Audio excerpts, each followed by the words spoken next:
Jesus Cristo, o apóstolo, podia todas as coisas. Se alguém, portanto, quiser justificar a teologia da prosperidade com base na vida de Paulo, perde o seu tempo, diz o comentarista. Ele não ficou rico no seu exercício ministerial. Pelo contrário, ele iniciou seu ministério fazendo tendas e terminou a sua carreira em uma prisão em Roma. No final dos seus dias, precisou que Timóteo lhe enviasse uma capa para se aquecer no cárcere. E estava dizendo: posso todas as coisas. Praticamente ele não tinha nada. Estava passando frio na prisão. Estava sendo torturado. Estava sendo maltratado no seu corpo físico. Mas Deus estava com ele. O próprio Jesus estava com ele ali, junto com ele. E ele podia todas as coisas.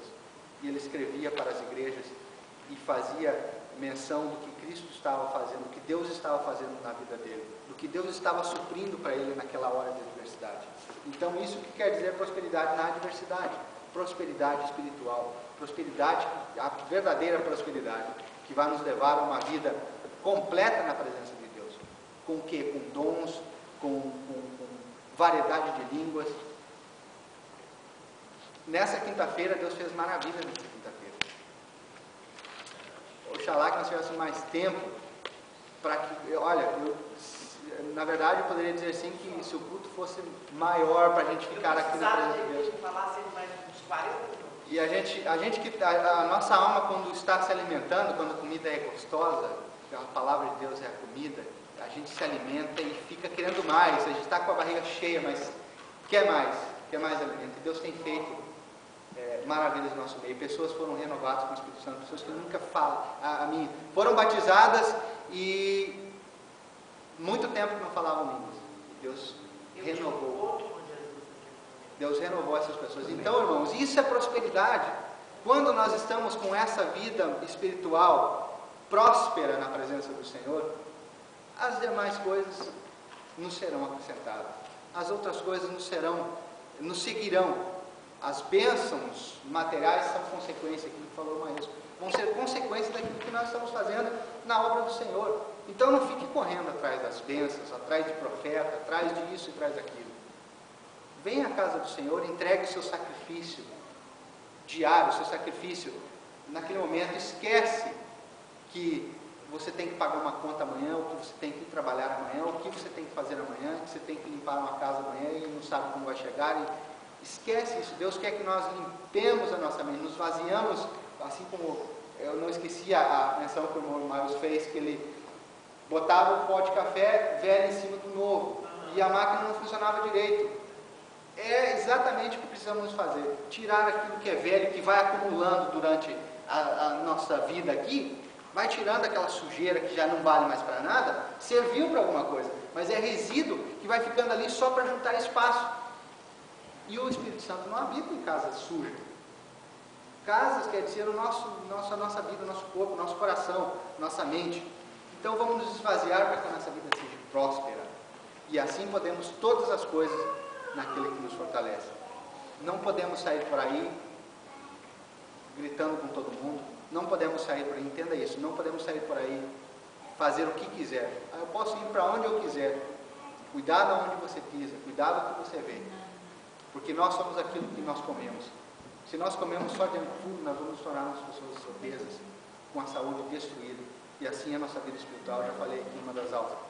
Se nós não cuidarmos da nossa saúde espiritual, nós vamos ter uma vida espiritual totalmente deformada, uma vida espiritual obesa. O que é gordura? Sinônimo de gordura é coisa que não serve para nada.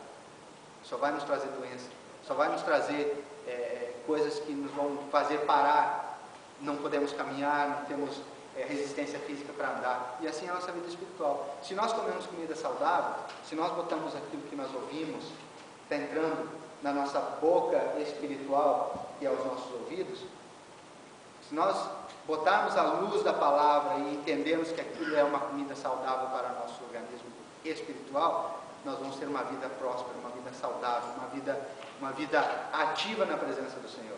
E é isso que Deus quer. Vamos seguir, vamos estudar o dia todo, se a gente for deixar.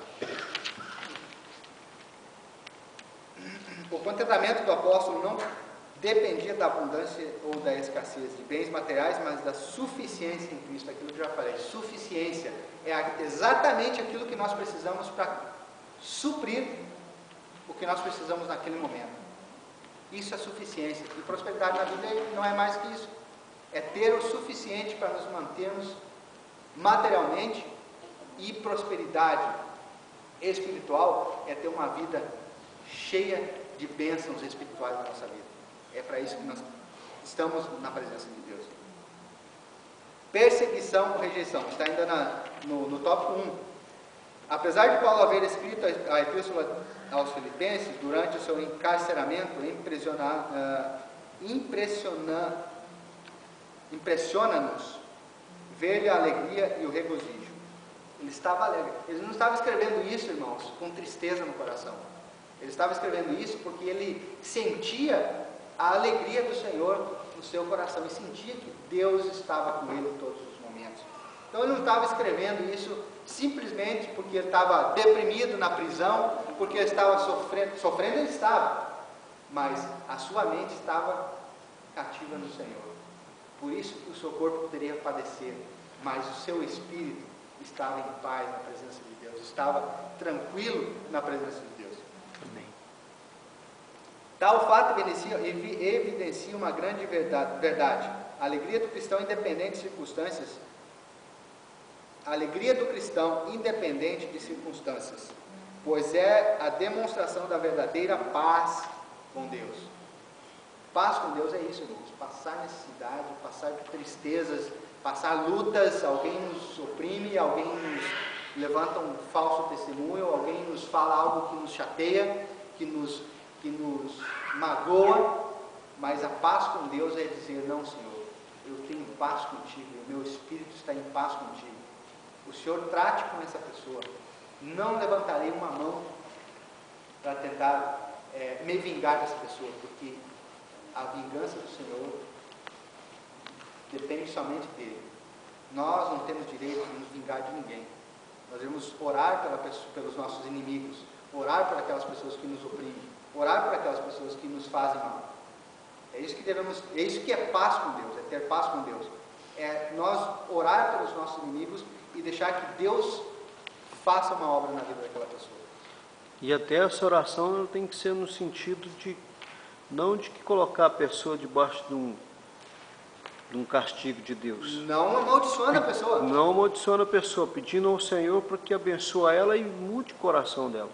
Para que ela entenda que aquilo que ela fez foi algo errado, talvez não por si própria, mas pelo lugar onde ela foi criada. Ela se criou uma pessoa rústica, uma pessoa que fala e fala, entendeu? Isso que eu quero dizer, nós devemos orar pelos nossos inimigos, abençoando-os. Amém, é verdade. Não amaldiçoando. A Bíblia fala que nós devemos fazer isso com os nossos inimigos. Quem são os nossos inimigos?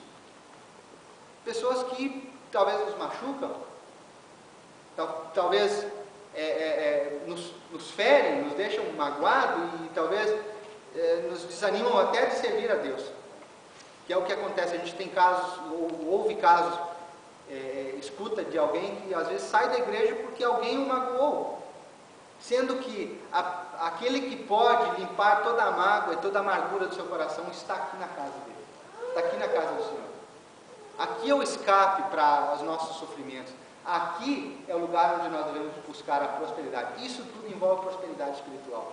Orar pelos nossos inimigos é pedir a bênção sobre aqueles que nos machucam, é pedir a salvação daqueles que estão perdidos.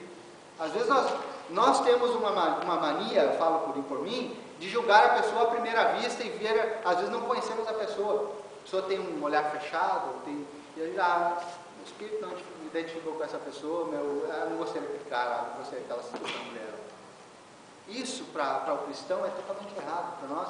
Isso é demonstrar que a nossa vida espiritual não está sendo próspera. É demonstrar que a nossa vida espiritual está, a nossa paz com Deus está meio pendente.